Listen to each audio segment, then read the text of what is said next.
ତୁମମାନଙ୍କ ପାଇଁ ପ୍ରଶ୍ନ ଲେଖିଦେଉଛି। ପ୍ରଥମେ କ'ଣ କରିବ ନା ଭଗ୍ନ ସଂଖ୍ୟାରେ ପ୍ରକାଶ କରିବ, ତାପରେ ଅନୁପାତରେ ପ୍ରକାଶ କରିବ, ଶେଷରେ ଦଶମିକରେ ପରିଣତ କରିବ। ତାହେଲେ 1 ନମ୍ବର ପ୍ରଶ୍ନ ଦେଖ 1 ଶତକଡ଼ା।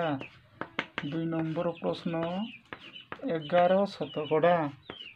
3 ନମ୍ବର ପ୍ରଶ୍ନ 120 ଶତକଡ଼ା।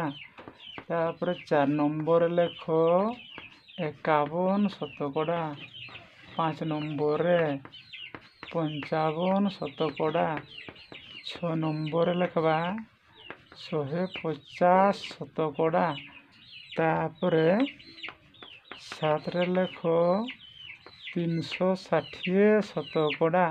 ଏହି ପ୍ରଶ୍ନ ଗୁଡ଼ିକର ଉତ୍ତର ତୁମେ ପ୍ରଥମେ କ'ଣ ନା ଭଗ୍ନ ସଂଖ୍ୟାରେ କେତେ ହେବ ଏହାକୁ ଲେଖି ପ୍ରକାଶ କରିବ। ତାପରେ 1 ଶତକଡ଼ାକୁ ଅନୁପାତରେ କେତେ ହେବ, ତାପରେ ନେକ୍ସଟ କୁହାଗଲା କ'ଣ ନା ଦଶମିକ।